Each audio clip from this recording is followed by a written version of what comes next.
Hey, everybody, I'm Zach. And I'm Jesse, and you are our amazing, wonderful patrons. Now we're all together. We're all here. Okay. Let's begin. All right.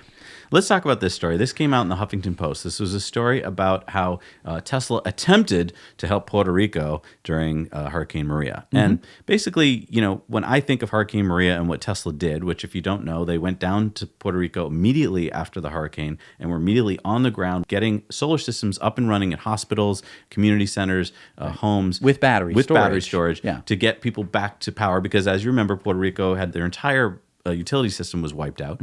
So when I think of that, I think this would have to be a positive story, wouldn't it? Right. And what it is, it's kind of a backhanded story where it's like, well, you tried to help, but you didn't really, did you? And it shows some pictures of some broken solar panels. It shows one picture of one broken solar cell. Right. With a rock on the cell. Right. But the first few paragraphs lead you to believe that basically all of Tesla's efforts were in vain, that they didn't really do anything, and they were all just done for positive PR. When in fact, when you first of all read a little further into it and infer some things, you realize that most of those solar systems are still operational. Those battery packs are mostly still operational. That Tesla has people on the ground as we speak to try and keep those systems up and running. And that Tesla did this for what reason? Humanitarian. They actually stopped putting batteries in things they could sell and sent them to Puerto Rico for free. Right. We haven't gotten our power walls. Right. Because Tesla said, you know what is more important than money? Helping the people of Puerto Rico. You know, these are American citizens who are now living in a completely destroyed third world country, practically, with no power grid. And here's the thing. Instead of doing a story that talked about the history of the island more and showed that basically this island of people were screwed for decades and decades, okay? And that anytime they possibly got themselves to a place where things were a little bit better, the U.S. government came in and was like, back down, Puerto Rico. To the extent where when FEMA went in, it was like, well, we'll pay to rebuild your utility system. But only to the level that it was before it got completely destroyed, right. Because you had a system that was poorly built in the beginning, so that basically there's one trunk line that cuts across the island, and if that gets cut, they lose all power, and they're like, we're going to rebuild it to that standard. Right. Instead of, how about using all this great new technology, all these microgrids and batteries, and let's get you some solar, Puerto Rico, because you got lots of sunlight. Or just building a grid that would be more resilient to hurricanes, because they live near there. They didn't do that. They were going to be like, we're going to build it exactly the way it was, which doesn't make any sense at all. No. Throughout history, cities have burned down to the ground. Say Chicago, San Francisco. Yep. And what happens after that? They rebuild the cities on grids, okay? This didn't happen to Boston. Boston did not have the great fire of, 18 whatever. Never burned down, and as such, all of our roads are complete gobbledygook, right? Because they were made by like deer and cows walking around, early Boston. Right. Sam Adams is going like, we're going to go down, Mount Vernon Street. Here we go. And it's because it was a cow path. And then later on, they were like, you know what? Now that we have all this cool road technology, we're just going to pave over it. No one was just, because, again, you wouldn't want to demolish the whole city in order to rebuild it. Hello, Puerto Rico just had its entire power grid knocked down. That's bad. You don't want that to happen again. Rebuild it better. And why isn't this being discussed? This is something that's so easy. If you asked 100 people, do you think we should do it the way we did it before or the better way? Right. Of course, you get like 97% that would say, of course we should do it the new way. Right. But no one got asked that question. Right. Why is the law even written that way? Why would you want any place after a disaster to have to be built back to the old standard? What? Why? This wasn't like, and it wasn't like, for the historical character of the area. No, it was just I don't know. And I've been following this story. They built it as crappy as possible. The U.S. government put out the bid. They hired a gigantic U.S. corporation, and the corporation just went in there and built it like crap again. So, and it's just going to be broken again. First of all, it's broken now, but it'll be broken again when the next hurricane comes through. And again, going back to the story, why are we villainizing Tesla for being, if you asked people and you told them the truth of the story, that this company donated their time and money and tried to solve the problem, and actually did in many cases solve the problem. And they didn't put on a huge PR campaign. No, they didn't. Most people barely heard about it. Because again, Tesla doesn't advertise, and Elon like hardly even mentioned it most of the time. And they It was didn't only just- when he was asked. It was only when he was pressed. He would Right. be like, "Yeah, actually, we did this thing." And they didn't just go to one school or one, hospital and do one like big photo shoot with Right, like, Elon "Here we are, cutting a zip." ribbon. Right, no. They went to dozens and dozens of hospitals and saved people's lives, and we never heard about it. Right. It just It points again to bad journalism. I mean, no, it doesn't point to bad journalism. It points to corruption. Okay. There's no way that you can possibly tell me that a journalist with half a brain went down there and came out with that story. I think they came out with the story and they were told, this is the angle you're going to tell the story. Make sure it shows some broken solar panels. right. And they found one that they probably were like, Right. "Oh crap," you know. Click. Exactly. Last week, we talked about this new Discord channel that we're setting up in conjunction with our in-depth that we talked about Let's Get Started, okay? And it's really exciting to us, but it is at its infancy. This Discord channel, first of all, only works if we get people on it. So there's a lot of people I'm talking to right now who probably are not on Discord. So first thing is, you do have to be at our $3 Patreon level to be on Discord. So we realize that. There is a paywall. I totally get that. We're doing that because we want to make sure that there's really valuable conversations taking place. And we have learned over the years that we've been doing this, that if everybody's on there and they're not kind of really want to be there, Invested. Yeah.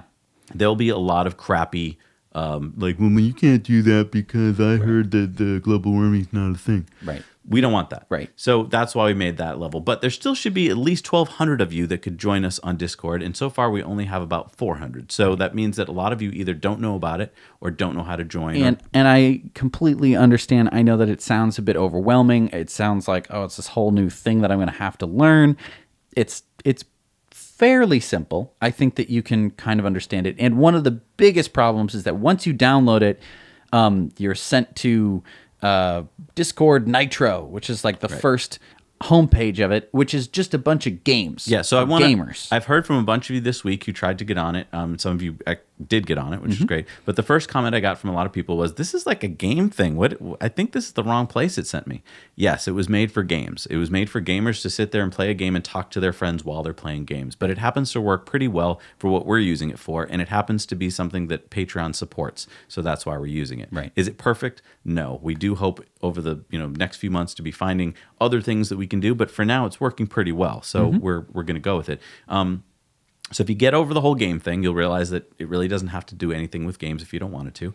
And once you get on it and you get familiar with it, you'll, within, I think, a day or two, be able to completely be familiar with the fact that it's a bunch of channels on the left. So you kind of scroll through and find a channel that interests you. Right. The topic that Right. is interesting. So in this case, community projects is what we called the one that we're talking about. And so if you're interested in community projects like getting solar panels on the roof of your high school or something like that, head on over to that channel and you'll see that there's a bunch of people talking. And so we would love to have you on there. The next thing we want to do is we want to have, what we do have is a voice channel.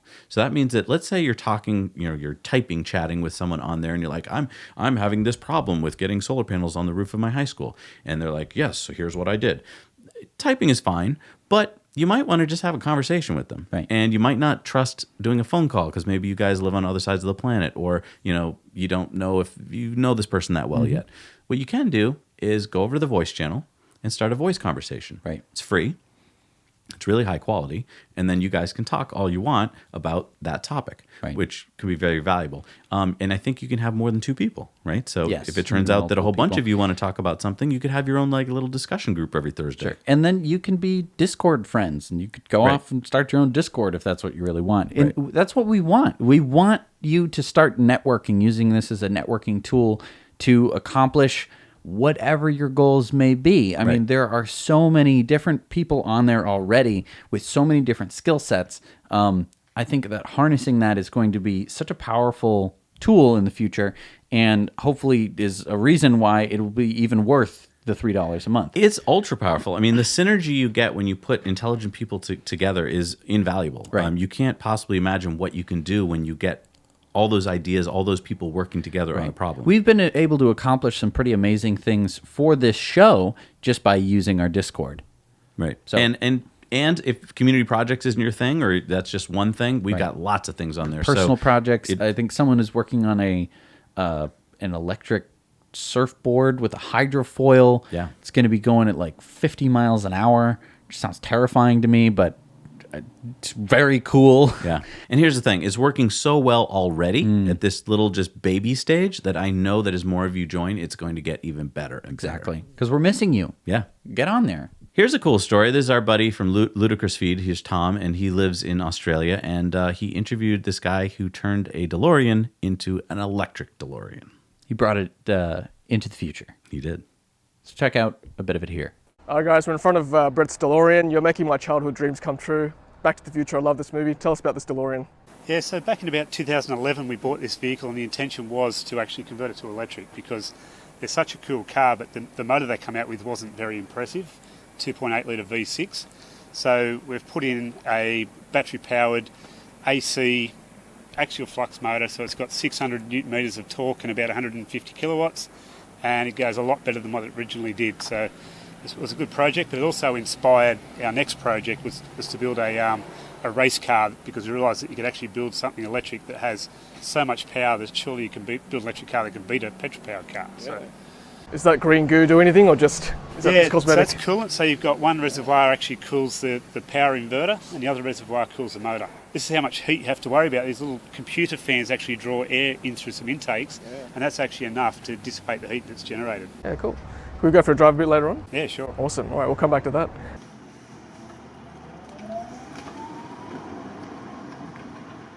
So being a 1981 car, it's obviously got all the old rattles like an old EH.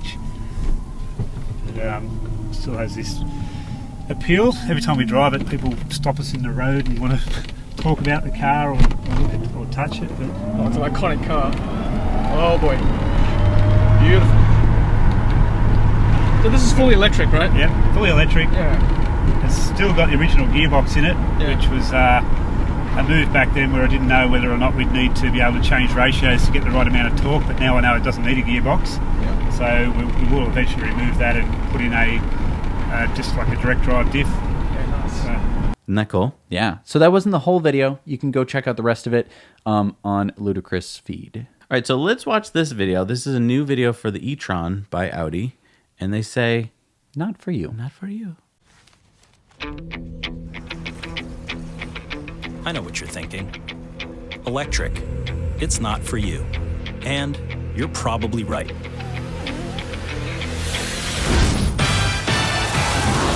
Electric just doesn't have enough range. It will never survive the winter. Everyone knows water and electricity don't mix. No more hanging out here either. And charging stations? Good luck finding one of those. Electric just can't keep up. So, maybe an electric car isn't for you after all. Or is it?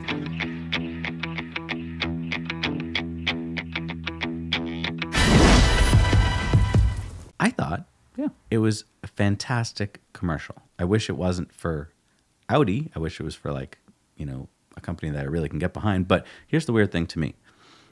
How did it get past the higher ups at Audi? Because it's such a good commercial that why isn't it cutting into the rest of Audi's ICE sales? Because they're not airing this. This is not going on television. Yeah, but this has over 200,000 views on YouTube, and that's not nothing. It is nothing. It's a drop in the bucket, honestly. Okay, but then why do it at all? Like, why put the money and time into making a marketing campaign for a car if it's so that no one will see it? I think that they might have...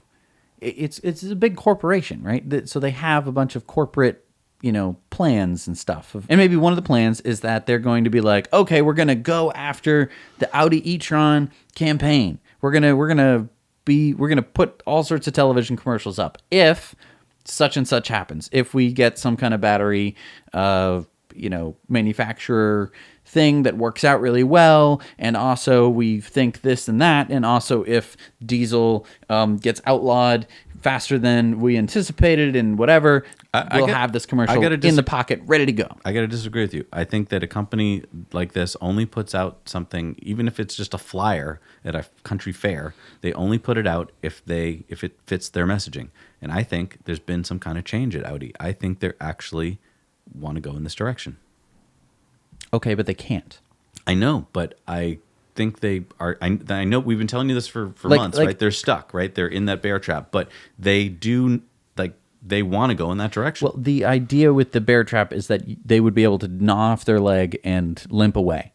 Okay. And the more that we're looking at this, the more that we're looking at, just battery manufacturing as a thing, it just seems like they don't have the batteries to make electric cars.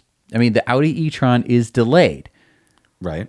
Because of batteries. But, I mean, from their perspective, they're gearing up. Like, I know it's going to be a couple of years, but they're gearing up, and I think that this is part of the gearing up process. But this doesn't fit. You don't play this now, because, again, it doesn't make any sense, because it would cut into their sales. Then why didn't they just come out with the People would be like, dang, electric is for me, Okay, but why didn't they just come up with the lamer version of this that just showed off some key strengths of the e-tron? Why did they go this far to be not for you? Like, the whole thing is about electrification. I don't know. Again, I don't know why, but I know that they're not airing this, and I could be wrong. But they're airing it on the YouTube channel. That's not 200,000. I know it's not a lot. To us is a lot. No, to them it is nothing. I know that, but I think that that this wouldn't have even made it out the door at all if they didn't actually want this message to get out. I have to disagree. Then why did they make it? Because they went and looked at a bunch of potential filmmaker, commercial maker people, and they said, "We want you to make a commercial for the Audi e-tron. Here are some of the specs." Yeah, that's and the they key. probably asked a couple questions like, "Doesn't that seem like it's not for most people?" And they're like, "Oh, actually, it is because of this, this, and this." And they said, "Okay, cool." And they made it. I highly, highly doubt it. No message gets out unless they want it out.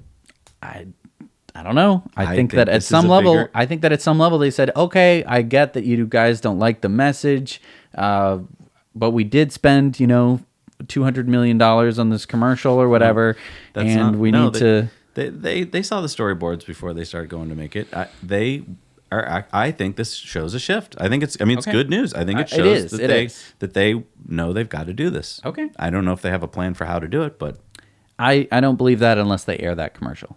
I have to be. Let's see. If anyone out there in Germany or anywhere sees that commercial, please let us know, on television. Check this out. This is from Bill Nye. He was on John Oliver on HBO's Last Week Tonight. And this is how he explains climate change.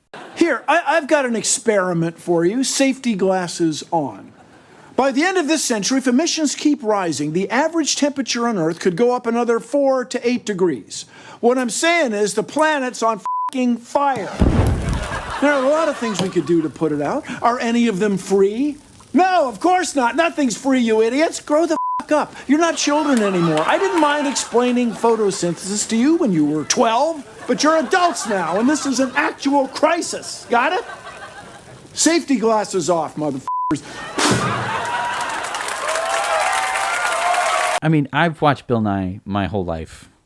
I think. I don't know how young I was. I was just at the age where I was forming memories where I remember watching Bill Nye. And he's always an excellent explainer. And he always had this kind of off.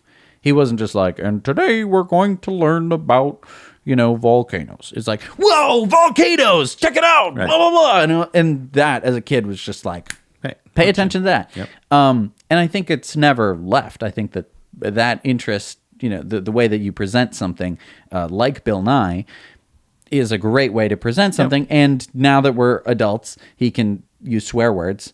And I think that gets a lot of adults' attention.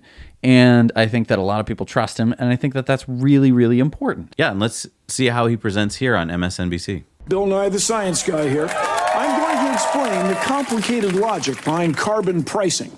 But first, safety glasses on. When something costs more, people buy less of it. Safety glasses off. That's it. Okay, safety glasses on. When we release carbon, say by burning coal or driving an SUV, all of us pay for that in the form of things like fires, floods, and crop failures. Putting a fee on carbon creates incentives to emit less carbon. And more importantly, it also incentivizes the development of low carbon technology, which is huge because that's vital to reducing emissions globally. Here's some Mentos and a bottle of Diet Coke.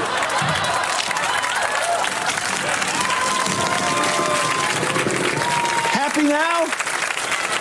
Here, I've got an experiment for you. Safety glasses on. By the end of this century, if emissions keep rising, the average temperature on Earth could go up another 4 to 8 degrees.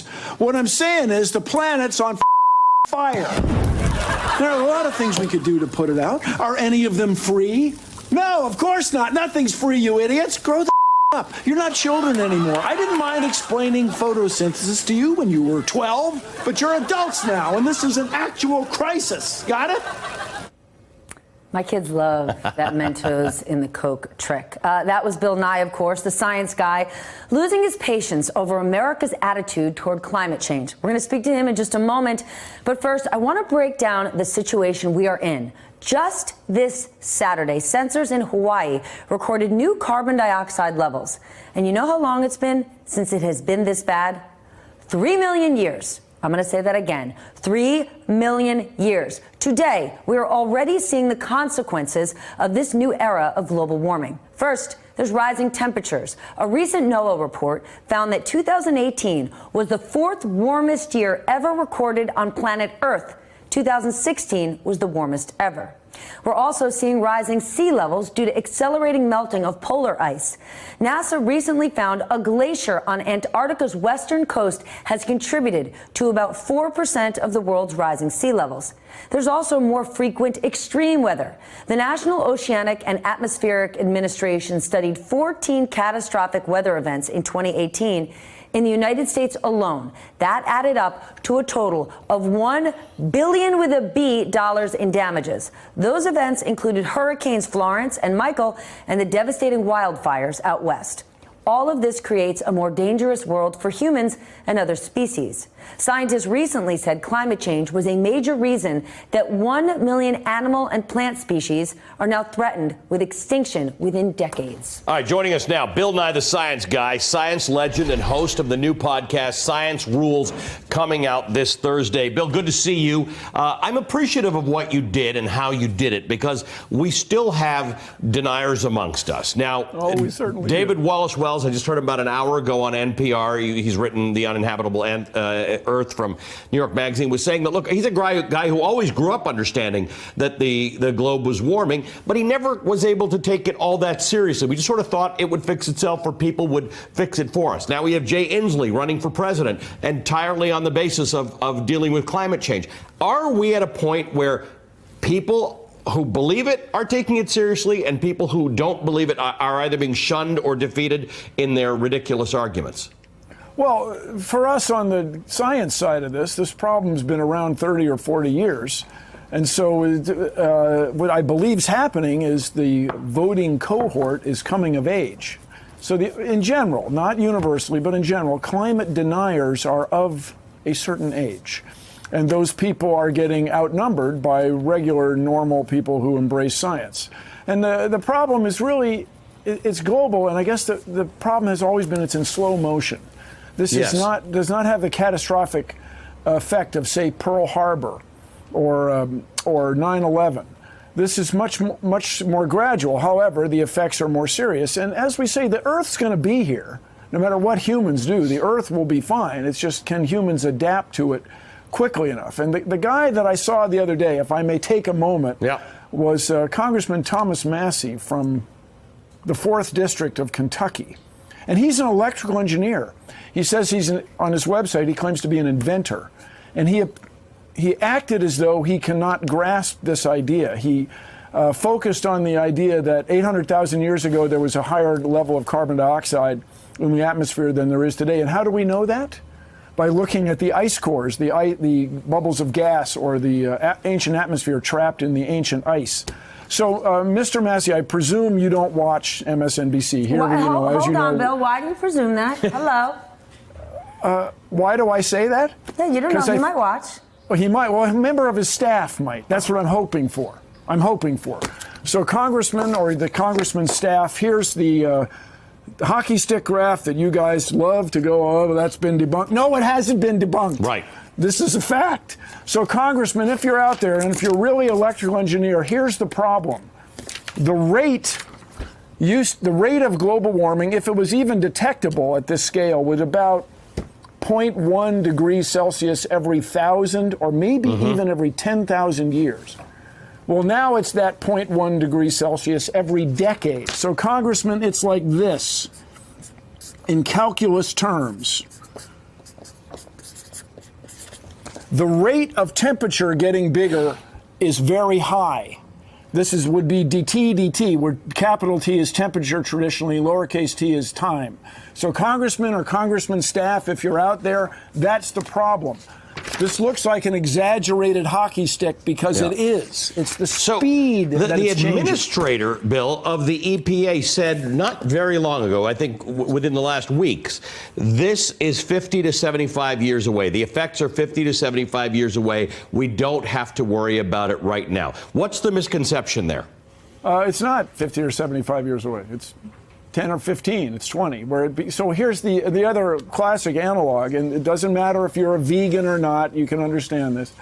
If you have a roast in the oven, and the oven's on, you take the roast out of the oven, the internal temperature continues to go up because the heat makes its way from the outside to the inside. So there's a certain amount of global warming that is, as we say, baked in.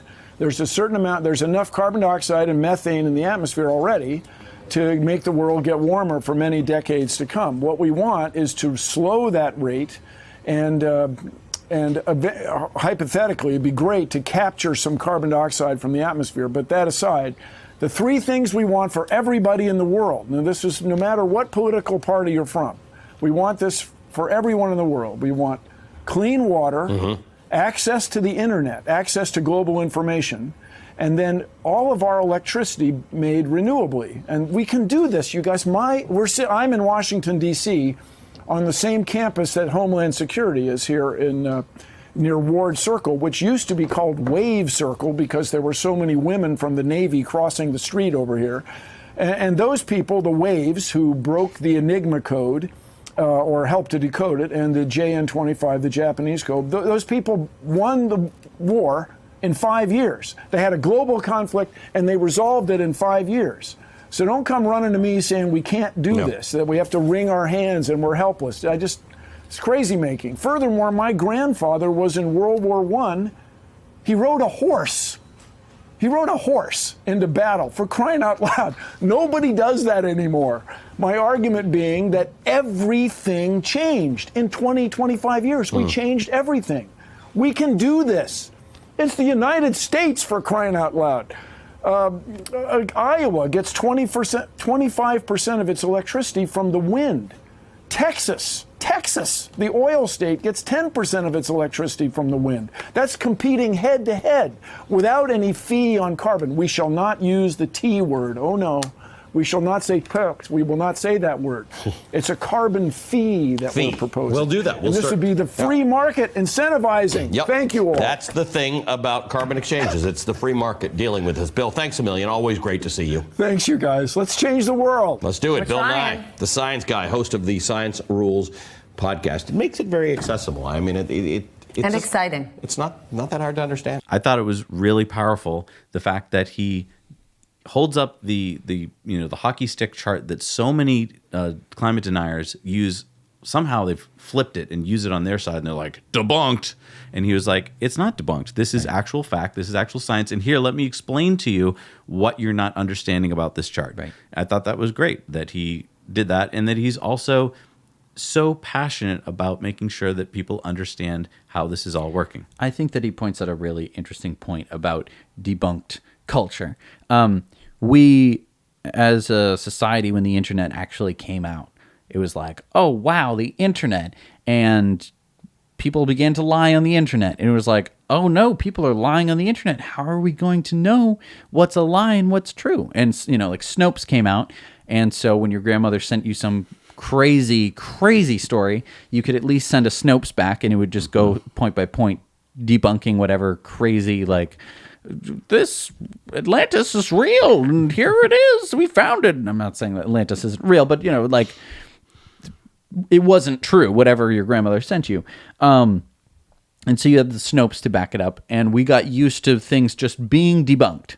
It was like, oh, that got debunked. It was like, okay, cool, shorthand. Don't have to worry. Don't have to go through the points of why the thing my grandmother sent was wrong. I just know that it's debunked. Perfect. And so we got into this thing Right, just saying where it. just saying, oh, that's debunked is like, oh, okay. I don't have to see how you got to that conclusion. You told me it was. Right. Oh, and I don't have enough time in my life because I guess I have to drive places that I don't need to. Okay, it's debunked. And so. No, and a really good point that the climate deniers, when they get on Fox or whatever and they say this is debunked, they're hoping their followers will just buy into that. They won't go do their own research to find out how that got right. debunked. And the point here is that nothing is debunked unless you debunk it. Right. And it's really powerful for them to do this because they know that for most of their viewers who won't go and look it up, that now they've just taken the tool you were using to prove your point and they've turned it against you. Right. Because a lot of this is just cognitive dissonance, right? Most people don't want to hear that the world is in trouble because of the thing that you do every day. Right. It would be like, hey, did you know that because you drink water, there's all sorts of bad things that are going to happen? You'd be like, no, that can't possibly be true. Right. Even if, because you'd like, that's not good. And there's so many things that is like that, right? Why do you think we elect most of our politicians? Because they tell us what we want to hear. Right. Oh, that guy said he's got a solution. Great. Right. Well, even though you know that can't be true, it can't be as easy as he said, and now you can go Well, most of the time it's that there's no problem. right. Oh, actually, he says that there's no problem. Or they come up with a problem that isn't a problem so they can solve it. Like, oh, we'll just build a wall and that'll make it so that all the problems that you think you have are caused by that problem. Right. And it's like, well, how does that solve That doesn't global solve crisis? anything. Like the global warming. No. Right. If he was saying that the Earth was flat, I think that he would encounter a different.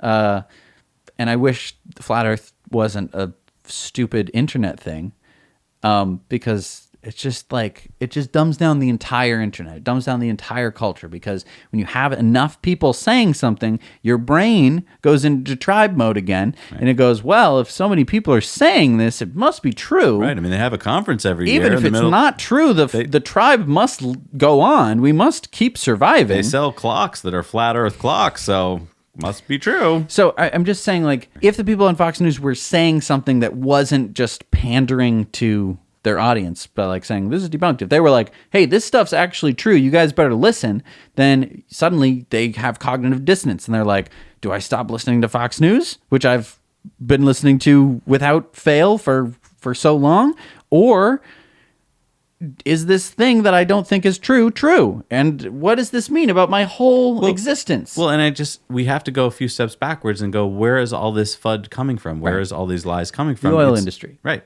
They have to keep you putting oil in your car. So Right. that's how they do it. Because they make so much money Right. from subsidies, from selling you and the none oil. of us can picture this because none of us are that is- rich. Right. It's like, it doesn't matter if you've bought a Tesla, if you've bought 10 Teslas. Like, you're not anywhere close to as rich as an oil baron. Look at how many politicians get caught into some kind of corruption scandals. It's because once you have power, you do anything to keep it. So you and I, we're all nice people. We're probably not in positions of that much power. And so we would say to ourselves, I would never do something like that. That's because we're not in positions of power. Power corrupts. Absolute power corrupts absolutely. That's pretty much been true throughout human history. So these people who are in the oil industry, they have absolute power. Right. They don't want to give it up. All right, let's do something fun. Yeah. Let's go visit you at work. If you want something made of metal, this is the typical process. Molten material poured into molds or tooled with water jets and diamond-tipped drills. You have to lock your design down.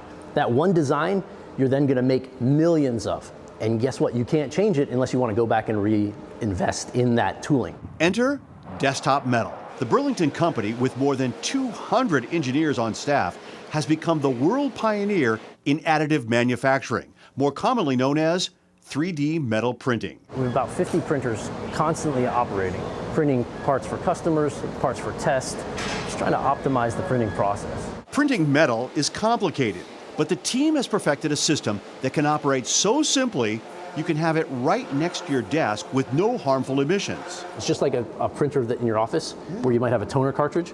And if you put your hand out underneath of it, what I'll do is I'll pop a rod out for you. Oh, okay.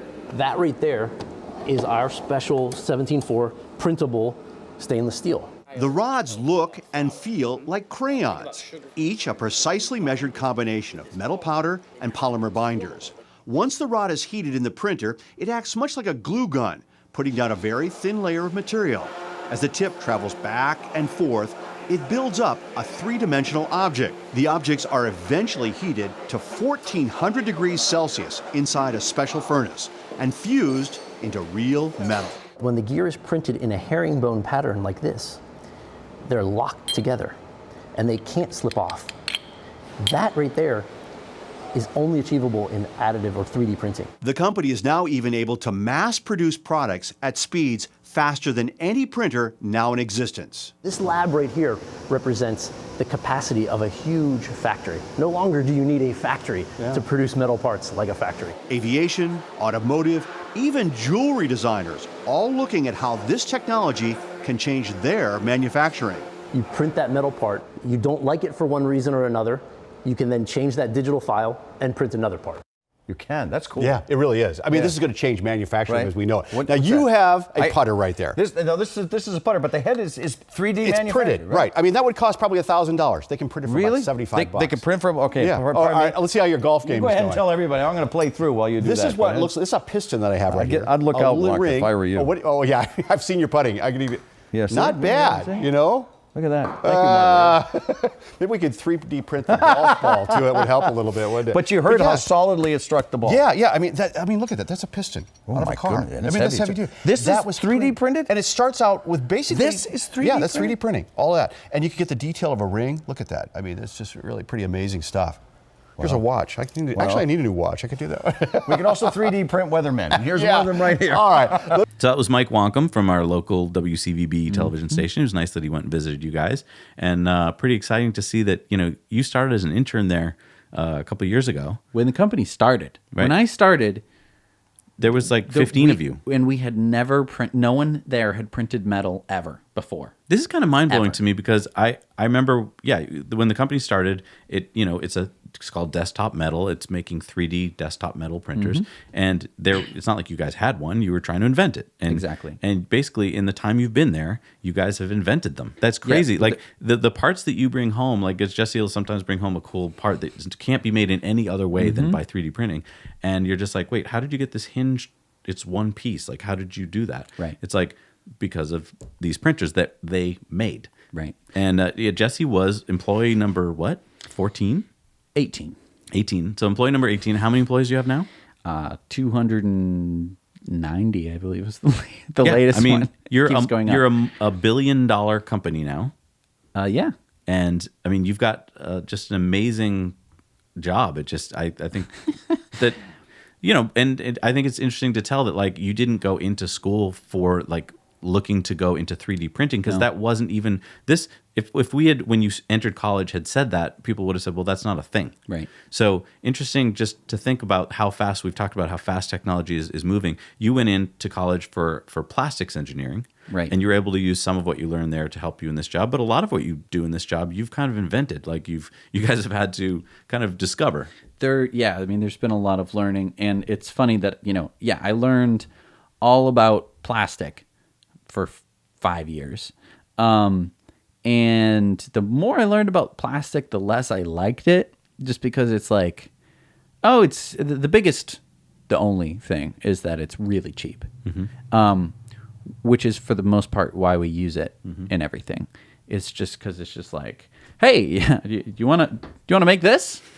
Make it out of plastic. It's going to be way cheaper than making it out of metal. Right. If you made it out of metal, it'd be more expensive. Right. So it's nice to be doing 3D printing in metal.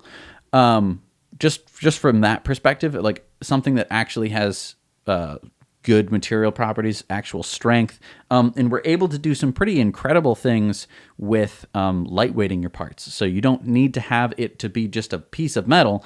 It can be a piece of hollow metal. It can be a piece of metal with a lattice structure on the inside, which then you can print and make something lighter, keeping some percentage of strength. You know, we can lightweight things and make them a lot stronger. We also, I met this amazing guy, Andy Roberts, where I work, and he's working on a thing called live parts, where you can basically grow a part to work a certain function. So it grows like a tree practically, but you tell it where to grow to. So like another point. What's the advantage of that? Basically, it's a form of generative design. So basically making the most efficient part for a particular use. Oh, I see. You're growing the part just like nature grows. So like a if tree. I wanted to have like a bridge, instead of just a big chunk of metal, it would use the least amount of metal possible to get the strength I need. Right, and that would be the most efficient way to.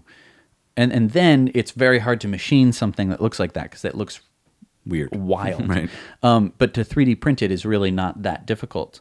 And so even though there are some intricacies that you normally wouldn't be able to machine, you're actually able to just 3D print it. So I mean, it's... And again, this goes back to the merging of technologies that we talked about. Like, because, even if you just can grasp the concept of printing a metal part, the idea that you're printing a part that is got holes in it and all this stuff, and that is just as strong, that's incredible to even wrap your head around. Right. And it could only have happened right now in history. And it's exciting because if you can lightweight components of a car, for instance, by, say, 20%, you can reduce the amount of energy you need to move that car by a lot, because once you lightweight it by 20%, you need smaller brakes, and you also can rely on a smaller form of propulsion, which means that car is a lot more efficient now.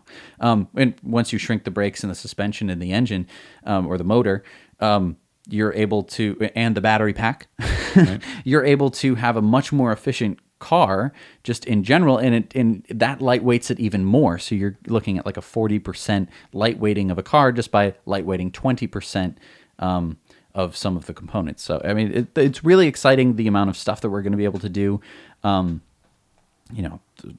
Possibilities of 3D printing in space or on Mars and stuff like that is very exciting. Well, and I think it's also funny that we all thought that the whole model for 3D printers would be that we'd all have one in our house. Right. And we all kind of thought, since we don't all have them in our house now, that like, oh, well, that was a thing. It's not a thing. And that's because it was sold to us wrong. Maybe that vision could have taken place or will, but it's very valuable for certain industries to have those in-house. Right. But it's not that we all need to have a metal printer in our house. Right. We're very good at in plastics engineering, which I learned a lot about. We're very good at making a lot of cheap plastic crap for just pennies, right? Because for the most part, you're just paying for the material, and time is like the most valuable thing. So all of the molding and stuff has to do with time. Like that's all they really care about, is how fast you can cool things, which, by the way, metal 3D printing you can improve with. But anyway, the speed at which you can create little plastic pieces of junk is incredible as soon as you know what that junk is.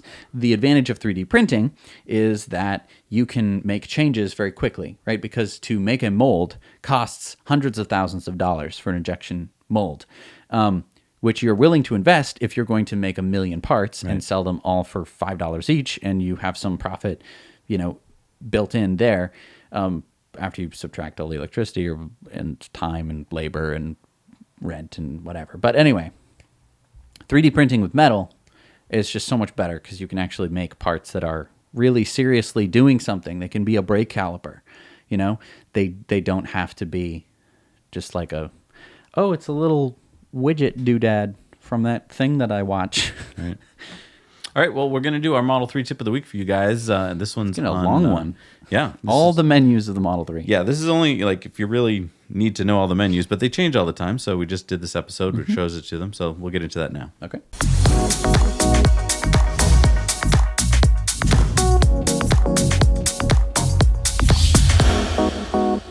Hey, everybody, I'm Zach. And I'm Jesse. And you're watching the Model 3 Tip of the Week. What do we do this week? We looked at every menu inside the Model 3. Ooh. Okay, so today we're going to be talking about all of the different menus inside the Model 3. Like any digital product, there are a lot of different menus which change things about how your car functions.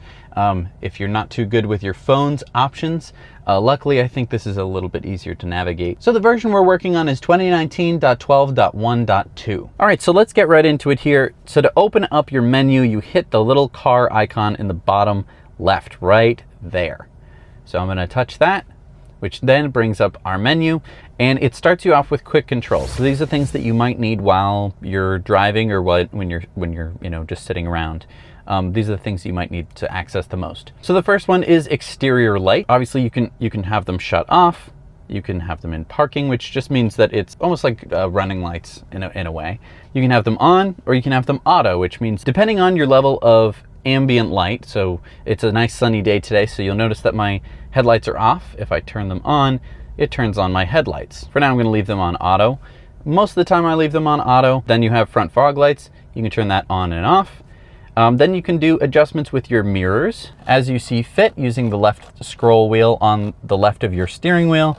You can adjust it to wherever you'd like it to point. Then you can either press the left scroll wheel to change over to the right, or just using the screen, you can choose between the right or left, whatever you want that left scroll wheel to adjust. Then there are these two options here while you're adjusting your mirrors. That is mirror auto tilt, and that means when you put the car in reverse, the mirrors will automatically tilt down. That way you can kind of see down towards the curb if you're parking in a city, and then they'll come back when you put the car in drive, park, or neutral, or any of the other gears. So if you don't want that, you can turn that off, and then when you go in reverse, you can keep your rear view mirrors the same, so that way they don't go down, because you might actually need to use your rear view mirrors to see behind you, even though you do have this wonderful backup camera here. The second option here is mirror auto fold. That means that the mirrors will fold in when you park the car and walk away. The next button here is steering wheel adjustment. This allows you to adjust the steering wheel, again, using that left scroll wheel. Obviously, you can make it go up, down, and you follow this. You can click left and right to bring it in or out. Unfortunately, you can't move the wheel to the left or the right. Sorry. And then if you want to keep any of those changes, you simply click on your driver profile and hit save. If you don't like your changes, you can hit restore and it'll go back to whatever you had set them to. All right, so next in our quick controls is fold. This does not fold the car in half, it just folds in your mirrors. Now you can use this while you're in drive at very low speeds, and this will allow you to actually park the car in a very, very tight spot if you needed to. Now you can also tell it to always fold the mirrors at this location. So if it was a place where you really needed a tight squeeze through, and that was always going to be the case, you could say always fold mirrors at this location, which means that as you were driving up to the location at a low enough speed, the mirrors would actually fold in. And then if you're like, oh, I actually don't want it to do that, you can hit that little X button and it won't fold in the mirrors at that location. And I'm gonna unfold my wing mirrors so I can see out behind me. So the next button here is window lock. Press that, and now the back seats can't roll down or up their windows. You have control up here, but the people in the back don't have control, so it's good for kids so they don't climb out the window. Lastly, on quick controls is display brightness. So you can dim the screen or you can make it very bright. You can also have it set to auto, which means that it'll use the ambient light to adjust the display brightness. All right, so that was all the quick controls. These are the things you're going to need access to probably the most, which is why they stuck it in quick controls. Now we're gonna move on to the next item here, which is lights. So you'll notice here that in quick controls we had exterior lights, and right here in lights we have exterior lights again, where we can turn them off, turn them on, parking, everything like that. That's all the same, as well as the front fog lights. Because you need them the most, they put them in quick controls, but you can also find them in lights. Okay, next we have the interior lights. So you can turn on your dome lights. So these lights are the lights right here up in the front, and also the ones here in the back. So those are the dome lights. You can have them on, you can have them always off, or you can set them to auto. So with auto, basically, when you open the door, the lights will turn on. When you close the door, the lights will stay on until you go into drive or reverse, or if you left the car and you walked away, because it knows when people are in the car because it has seat sensors. All right, next we have ambient lights, which is actually going to be very hard to show here in the daytime. There are some lights on the interior of the car.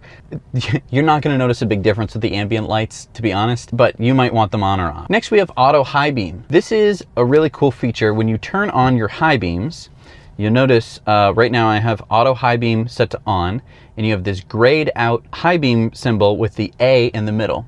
And what that means is when you're driving, it will detect whether or not it needs to turn on the high beams or whether it should have the high beams on. What that means is if it detects another car in front of you, either driving in your same lane or coming in an oncoming lane, it will turn off the high beams so as not to blind them. When it's a nice sunny day like today, it won't turn on your high beams either because it knows that that's kind of pointless and you've probably made a mistake in turning them on. With auto high beams set to off, you have complete control over the high beams so long as your headlights are on. So that means I can turn on the high beams or I can shut them off. Again, my headlights have to be on. Right now it's a bright sunny day, so when it's set to auto, nothing happens. There's no high beams because it knows that I don't need my headlights on because it's so bright out. But if I have it in on, I have complete control, and that is with auto high beams set to off. All right, next we have headlights after exit. This means that after you get out of the car, the headlights will stay on for an extra 30 seconds. So this kind of helps you kind of navigate around your car when it's dark outside, or if you're in a garage. This just keeps the lights on for an extra 30 seconds just to make walking around a little bit easier.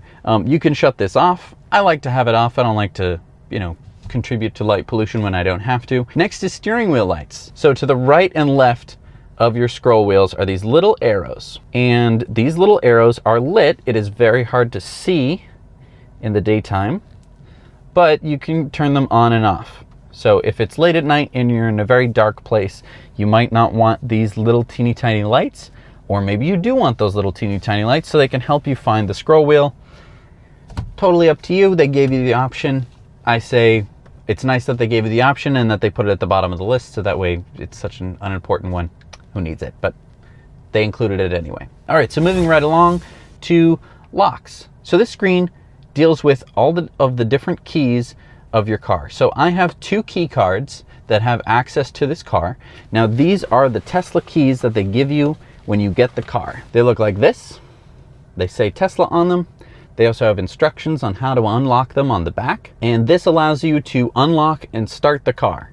So this is just like a regular key for a car, except it fits right in your wallet, and you can control which ones are able to control your car and which ones are not. You can actually name them. So I'll name this as Jesse's key. I will add an apostrophe because I'm feeling fancy. And then there's phones. Phones are also keys for the car. So I have my Pixel as a phone that is a key to my car. Now you can add phones as a key. Basically, this requires you using your phone app to control it, and we'll show that in a different video. Or you can use a fob or a key card. Basically, all you'd have to do is scan the key card by the cup holder, which is right down here, and that would allow you to add a new key fob to your car. A new key fob or key, card like this. And crucially, this means that you can delete phones and key cards from your car. So if you had given a card to someone untrustworthy and you found out that they were untrustworthy and that they might steal your car, or you got in a big fight or argument or something, you can delete it if you want to. Or let's say you had it in your purse and you left your purse somewhere and it's gone or it's got stolen, you can delete that key card so that key can no longer access the car. All right, so moving down the locks menu here, again, we have window lock, which was in quick controls. And again, that just prevents the people in the back seat from being able to control their windows. And then you have child lock, and that means that the people in the back seat cannot open their doors. So these are 2 things that you might want to have active if you have small children in the back seats. Next, we have unlock on park. So that does basically what you think it means. If you're driving and you have your car locked, when you park, it unlocks your car. Nothing to it more than that. Basically, it's useful for when you pull up somewhere and you want to pick somebody up. It means that you don't have to, they don't have to try and open the door and be like, it's locked. Can you unlock your car, please? And then you're like, yes, sorry. That's all that does. If you live in a place where you are worried about getting carjacked, maybe you turn that off, you keep your car locked, and that way, even when you put your car in park, it will stay locked. So the next is the lock confirmation sound. So this is not the interior noise, this is the exterior noise when you walk away from your car and the car locks because your phone locks the car, or if you use your key card to lock the car will make a beep noise to let you know that it has locked. Next is walk away door lock. I love this feature about the car. It means that I can get out of the car with my phone, which is the key, walk away from the car, and the car will automatically lock itself. It's a wonderful feature. I love this feature. I don't know why you'd want to shut it off. Maybe if you lived in a place that you felt very, very secure about your car and you knew that family members would need to access things from your car without needing a key, then you might want to keep walkaway door lock off. And that is the end of the locks section. We're moving on to display now. So now there are different display modes for the Model 3. There is day, which is in right now, for it is day outside. Next you have night mode, which changes the screen completely. Now this is a black screen. It's very hard to see in the daylight. Part of the point. You might like it like this. So you might like driving around in the daytime with it in night mode. So you might want to have that active. I don't know, it's up to you.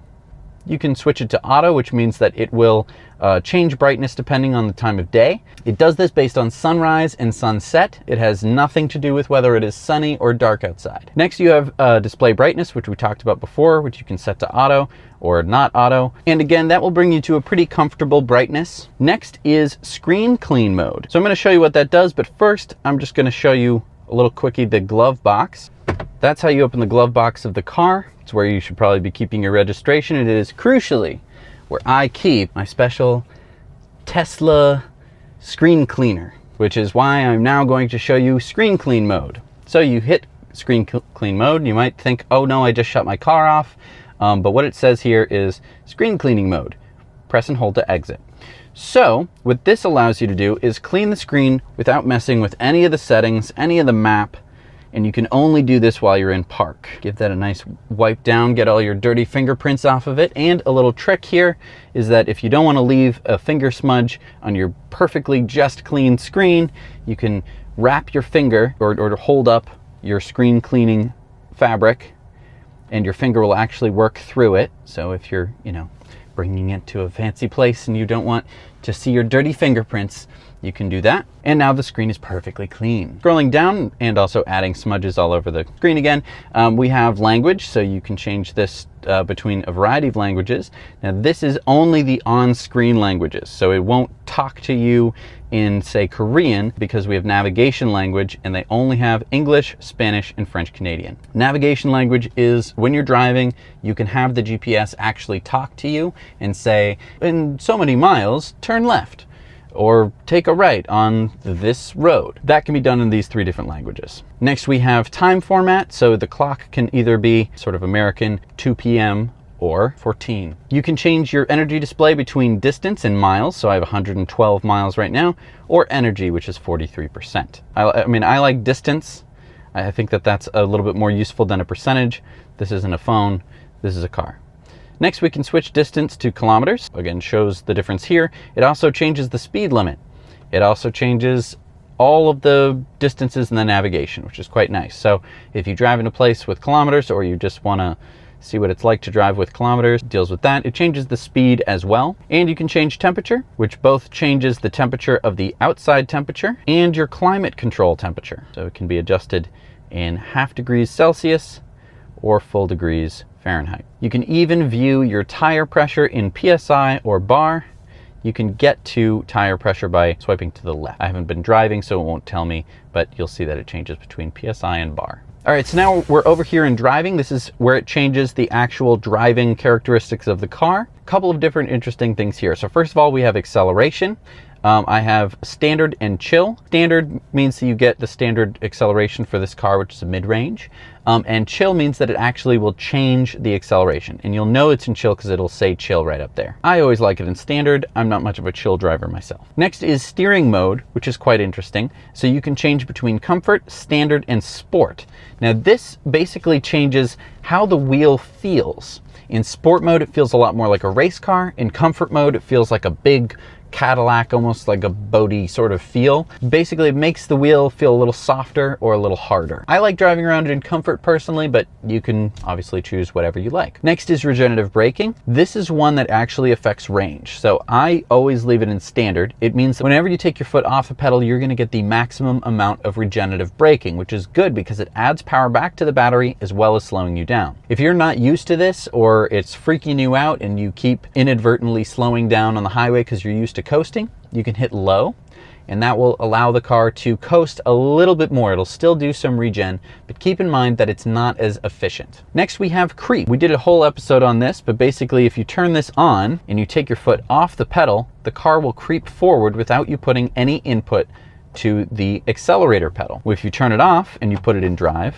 the car will not move forward if you take your foot off the brake. Again, you can only change this when you're in park. You notice that I can't change it while I'm in drive. I like to have creep off. I like to have complete control over the vehicle. I don't like it doing things without me knowing. Next is slip start. You can use this to help free a vehicle stuck in snow, sand, or mud. This allows the car's tires to spin a little bit more to hopefully just get you out of whatever you're stuck in. All right, moving on to autopilot. This affects all of the different autopilot things of the car. So we're going to talk about this one. So the first one is cruise follow distance.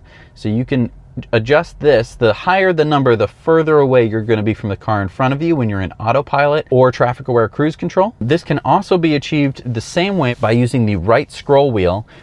Clicking it left or right, you'll notice that I can actually adjust the distance here. Next is auto steer, which of course is in beta at the time of recording. You have to have this on to have autopilot engage. If you're wondering why you've bought autopilot and you haven't been able to get it to work, it's because auto steer is turned off. So next is navigate on autopilot. So if you have enhanced autopilot or the full self-driving package, you should have navigate on autopilot. This will allow you to take off ramps and change lanes. The car will be able to do it itself. Next, we have customize navigate on autopilot. First, we have enable at start of every trip. So that means that when you navigate to a location, will it turn on navigate on autopilot by default, which means that when you put it in autopilot, it will be in navigate on autopilot if you're on a road that allows it. I don't like to have that on. I like to have a little bit of control over whether or not I want it on or off. Next, we have speed-based lane changes.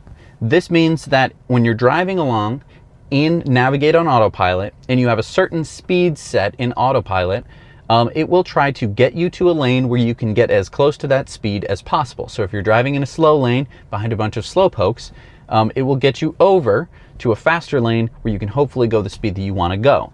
So it comes in a variety of different menus. You can have disabled, which means that you're just going to stay in whatever lane you're in, and you're not going to change based on speed, although you might change it based on navigation, which means that you might need to get over a lane to get to an exit or something like that. Next, we have mild, which means that if someone in front of you is going, say, 40 miles an hour and the speed limit is, say, 65, and you want to be going 65, the car will change lanes to go around them if it finds that it's safe to do so. Next, we have average, which means that it should drive sort of like your average driver. And then we have Mad Max. There's a little info screen which tells you a little bit about it. So if you want to read up more on that, you can do that in your own car. Next, we have require lane change confirmation. So with a very recent update, the car used to ask you whether or not you were ready for the lane change.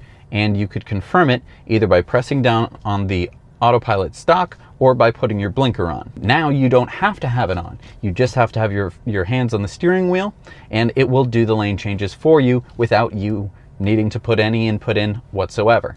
I have it on no right now because I'm testing it out. You might want it on yes if that kind of freaks you out, or if you don't want that to happen. Next, we're talking about lane change notification, which if you have require lane change confirmation on, you don't have any options for. If you have lane change confirmation set to no, you have some options here. So you can either have it chime right before it's going to do a lane change to tell you to put your hands on the steering wheel it'll check to make sure your hands are on the steering wheel, or vibrate, which will vibrate the wheel back and forth to let you know that you need to put your hands on the wheel because it's going to do a lane change, or both, which I like because then it's both an auditory and hopefully a tactile feedback to let me know that it's going to do that. Next, we have summon.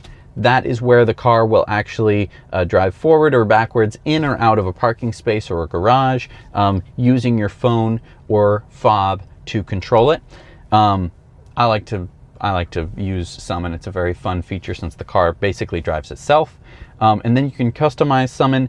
This is more for garage stuff. So you can say a tight side clearance fit if you have a small garage door. It's a great layout here. You can see the different bumper clearances you can have. So if you want to be a certain distance away from the wall in front of you, you can adjust that. And you can adjust the distance of how far you want the car to back in or out of your garage. Then there's the require continuous press. Now that is on your phone or fob. When you tell it to do a summon, you have to hold it down if you have it set to yes. And that will allow you to stop it whenever you want. It's kind of a dead man switch. So that way when you let go, the car will stop immediately.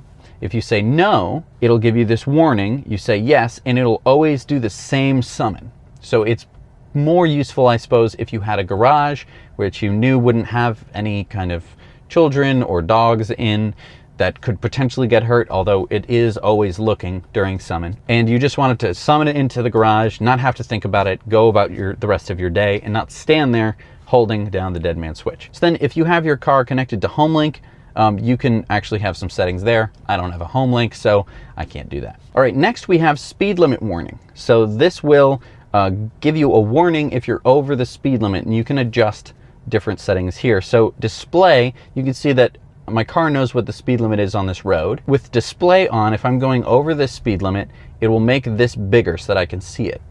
You can set it to chime, which means that if you go over the speed limit, it will let you know that you're going over the speed limit, which could be annoying if you're going over the speed limit consistently. So you might either set that to display or to off. If you have it on display or chime, you can set the speed limit that you want the display to pop up as either relative or absolute, which means that if you're driving over a certain speed, you'd want it to show that you were driving over that speed, or relative, which means that whatever the speed limit is, say you were going 5 miles over the speed limit, that's when you'd want the warning to show up. Next, we have forward collision warning. This one I think is very important. I have it set to early. What this will do is if it senses that your car is going to drive into another car and that you aren't giving any input to let it know that you're going to stop in time, say if you're in traffic, you're not paying much attention, and the car in front of you is braking very hard, it will give you a warning. If you set it to early, you'll get more warnings, which could be very helpful or it could be annoying. I like it on early. I like to play it on the safe side.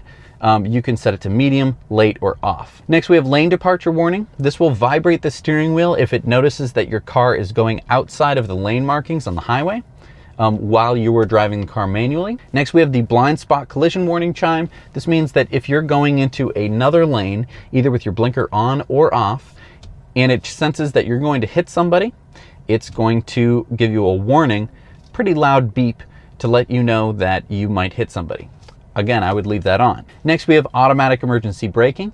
This means that if it detects that you're going to get into a collision, it will slam on the brakes for you. I've never had it actually do this. I have always applied the brake myself when I got the warning. But basically, if it knows that you're going to hit, it will slam on the brakes to hopefully mitigate the damage to your car, perhaps preventing the accident entirely. Next, we have obstacle aware acceleration, which we did a whole Model 3 tip of the week about last week. I suggest you watch it, but basically it adjusts your acceleration if there is something in front of your car. All right, moving on now to navigation. I have mine muted most of the time. I don't like it telling me the directions. I like looking on the screen, but you can adjust the volume of your instructions. Basically, you know, in 3 miles, take a right. Next, you can turn on Trip Planner, which will plan out supercharging spots for you, which means that if you tell it to go, say, 800 miles, it will know to stop at superchargers along the way. It won't just have you drive there directly. All right, so next we have online routing. Basically, this is sort of like Google Maps or Waze. It knows where the traffic is, and it will route you the fastest way according to traffic data that it has. If you want to change this, you can reroute for different times. So if you're driving along and it's going to, there's suddenly an accident up ahead, it'll reroute you if it takes 5, 10, 15, 20, 30 minutes, or you can change it down to 1 minute if you're in a real rush. You can have it avoid ferries. You can also have it avoid tolls, and you can tell it to use HOV lanes. It kind of depends on if you have other people in the car or if you live in an area where HOV lanes include electric cars. Next, moving on to safety and security. You're probably not going to be seeing this section very often. You can turn the parking brake on if the car is in drive, which Basically puts the car in park. I guess this would be if you broke your gear shift lever off. Probably the only time you'd ever need to actually access this section, but if you're a very aggressive gear shift selector, maybe it's a good thing to know. Next, you can turn off your car with the little power off button here, and then you can turn it back on. It'll ask you can place foot on the brake to turn the power back on. I'm just going to show you real quick. The car turns off. In a second, the climate control will turn off. I'm going to turn the car back on just by pressing the brake pedal. Speed limit mode means that you can set the car to not go over a certain speed, and you can set this to any speed above 50 miles an hour. So you can limit it all the way up to 90 miles an hour if you want to. So just in case you're okay with someone going 90 miles an hour, but 91 is just too fast. So to turn that on, you'd set in a pin, and then to unlock it, you'd need to do the same thing. You'd have to enter your pin in order to unlock speed limit mode. So this is great for if you have children that are going to drive the car that you don't want going above a certain speed. Say you set it to the local highway speed, so that way they can't go above that speed limit, or say 5 miles an hour, whatever you want. For the most part, you're probably going to have that turned off, because sometimes you need to go fast in order to pass a truck or whatever. So if it's your car and you're not letting anyone else borrow it, you're probably never going to use speed limit mode, but it's nice to have. That's also available on the app. Next, we have Sentry mode. You can only activate this when the car is in park, and you have to activate it every time you park the car if you want Sentry mode to be on. We're going to have a video coming on about this later, but basically it uses the car's cameras and sensors to videotape people who might be tampering with your car. Next, we have Park Assist chimes, which means that when you have your car and you're parking it, if you get close to another car, it will make some beeps and boops at you to let you know that you're getting close to other cars. Next, we have Security Alarm. This means that if someone starts banging on the window to try and break into your car, that the car will start beeping, and works in conjunction with Sentry mode. You can't have Sentry mode on without the security alarm also on. Next, we have Pin to Drive, which you can set a pin, and then every time you put the car in drive, you have to enter in that pin. If you're worried about your car being stolen, this is a great extra security measure. Next, we have Cabin Overheat Protection. And if we click the little information button here, basically it prevents the car's cabin from reaching over 105 degrees Fahrenheit or 40 degrees Celsius when you're parked for a period of up to 12 hours after you exit the vehicle. This will basically try and keep the interior of your car below 105, which is good for the interior as well as whatever you have stored in the car. There's also no AC mode, which consumes less energy, but temperatures, of course, may exceed 105 degrees Fahrenheit. And just so you know, cabin overheat protection is unavailable when security alarm is enabled, and it does not operate when the battery reaches 20% or less. And next, we have Allow Mobile Access. This basically allows you to control the car from your phone. I always have this enabled. I never shut it off. And lastly, we have Data Sharing. What this does is it allows Tesla to autonomously collect your data. You can select no if you don't agree to any of it, and you can submit it. I allow Tesla to collect my data autonomously because I know that it's going to lead to better autopilot in the future. Next, we head over to Service. The first one is Wiper Service Mode. What that does is it puts your wipers in a position where you can actually swap them out, because most of the time they're hidden below the trunk line of the car and you can't pull them up. So unlike a normal car, this is the only way to really gain access to your windshield wipers. Next, we have Adjust Headlights. And what this means is you can adjust the height of the headlight. I suggest you don't do this. It says that headlights should only be adjusted by a trained service technician, because otherwise you can turn your normal headlights into high beams all the time. I know this from experience. Basically, I had adjusted my headlights to a position that I thought was, oh, just wonderful, dandy. I can just see everything. Because it was basically, they were just high beams, and a lot of people were flashing their high beams at me, so I adjusted it back lower. Next, we have Towing. This sort of walks you through how to tow your car. You should not be towing your car like this. You should always be putting it on a flatbed, and basically you can put it into transport mode, and this will enable your car to not get damaged while you're towing it, so keep that in mind. You can also reset the TPMS sensors. You can also factory reset your car, which I don't recommend you doing unless you really need to.